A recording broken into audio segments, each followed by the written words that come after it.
Hey everybody, it's Jork. Welcome back to Portugal and Beyond. I hope you're having a really good day. Just got back from a couple of weeks of traveling and I wanted to make a video. I've made a couple already regarding flight delays and airport issues in Europe, but I wanted to make a more complete list and give you some of the reasons why, if you're going to travel to Europe in 2022 throughout the rest of this year, you're going to run into major issues and delays pretty much everywhere. So let's get into it. Thank you so much for checking out my channel. If you're new, welcome. Please subscribe for more information about Portugal and European travel as I get it. I try to deliver it to you. If you are returning, welcome back and thank you so much. So let's get to it. You've read about it. You've seen videos from myself and other people. Airport madness everywhere. And let's explain where and what the issues are. So first things first, the where. Amsterdam, Schiphol Airport in Amsterdam has been a mess for about a month and it continues to be a mess. There's a lot of reasons. All of the reasons we'll get into. All these airports share some common bonds and it's not good. Lisbon, Portugal. So where I'm living right now, the main airport in Portugal, Lisbon, having a number of issues. Dublin, major issues there as Ireland's become a bucket list place. London, England, you've got Gatwick and Heathrow. Both have seen numerous backups and delays in the last few weeks, and in the coming weeks, it's not going to change. And then Paris, both de Gaulle and Orly, there have been issues, and almost every major or international airport in Italy have had delays and problems. So if you're going, well, Jork, how come you didn't mention Budapest or Prague or Munich? Well, more people are going to, let's say, bucket list destination places, and it's not that those aren't, because they are. They're on a top 10 list for just about everybody.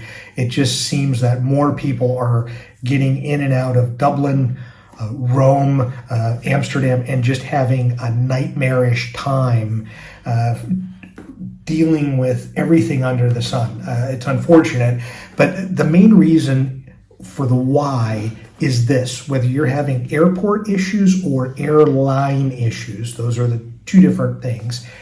It's because airlines and airports were very late to the COVID game, meaning they kept people on. They didn't do a reduction in force. They didn't let people go. Well, they were late, and then they let people go at the worst possible time. As countries were starting to open up international travel, airlines were still letting people go, as were airports. So sort of a staff that run different operations at an airport.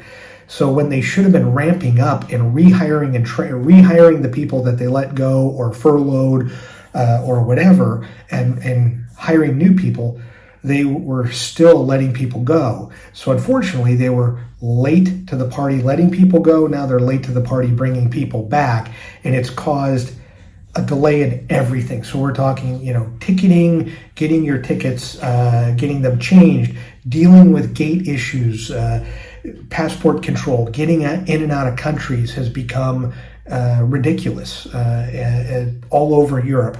Pilots and flight attendants have been striking. I'll get to that in a little bit.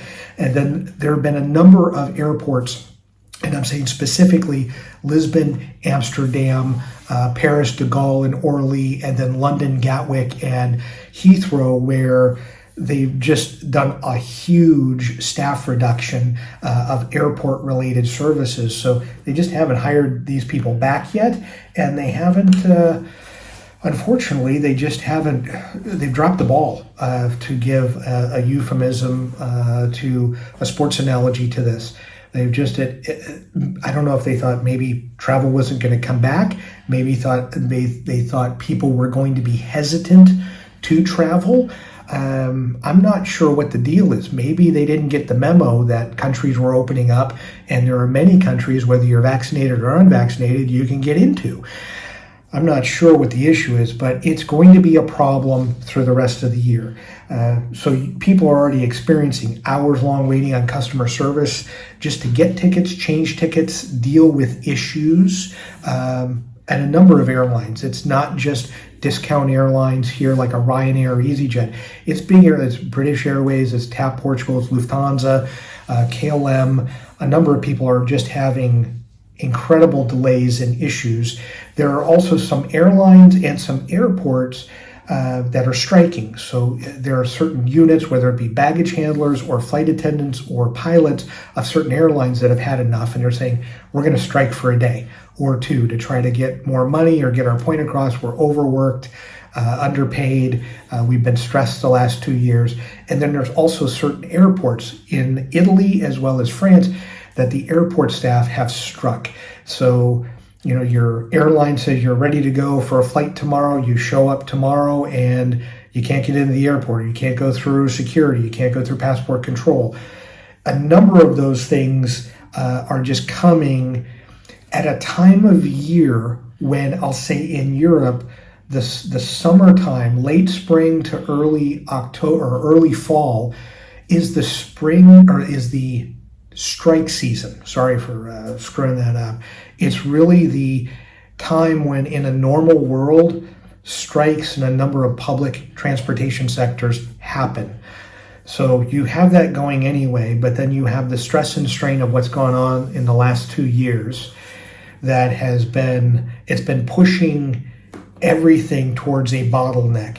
Every type of operation when it comes to an airline is bottlenecking because of labor shortage. Everything at most major airports in Europe are bottlenecking because in every type of department, there aren't enough people to handle the operations.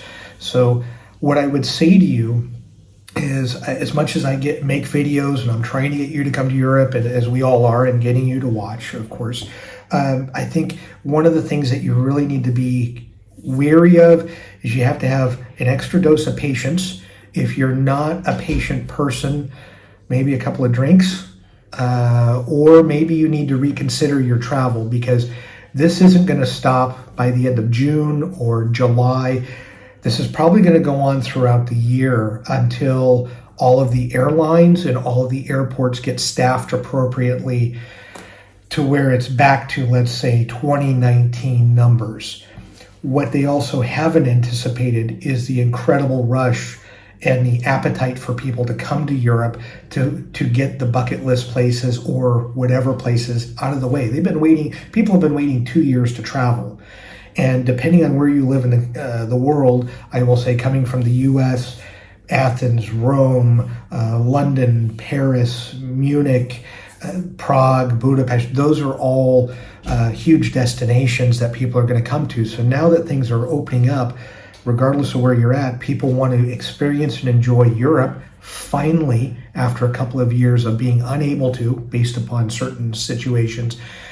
It's going to be a mess. I think I'll probably be making more videos as I get more information about strikes or more issues at more airports.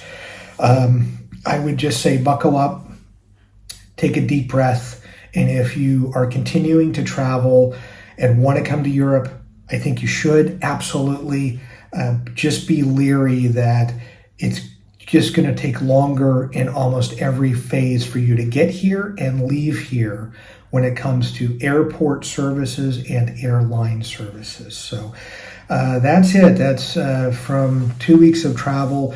We were flying in and out of Dublin. We actually flew in and out of Gatwick and in and out of Lisbon. So we actually flew into, in the last 2 weeks, 3 of the airports that have shown up on international news as being absolute dumpster fires. And I can attest to you, they are. So you have to be, just cool head and calm and just understand delays are going to happen. Cancellations are a certainty in many cases. It's just travel, especially to Europe in 2022, is not what it used to be. And it probably won't be normalized until 2023. So that's what I have for you. I don't want to make this a Debbie Downer or a negative video, but I just want to be realistic about what travel's like so that you can manage your expectations as you're booking your flights or as you're looking to come here soon. So as always, thank you so much for watching. Enjoy your travels. Hey, thanks so much for watching the full video. If you get a chance, and if you're interested in reading some crazy workplace stories, please check out my two books, Magnet of Madness Volume 1 and Volume 2, both available on Amazon in ebook or softcover. If you want to make fun of me, there's plenty of stories where you can do that. If you want to make yourself feel better about the job that you're in, it'll make you feel better too. But crazy stuff that happened over 30 years, you won't believe it until you read it. So thank you so much for watching. And if you get a chance, pick up a copy of one of these on Amazon. Thank you so much.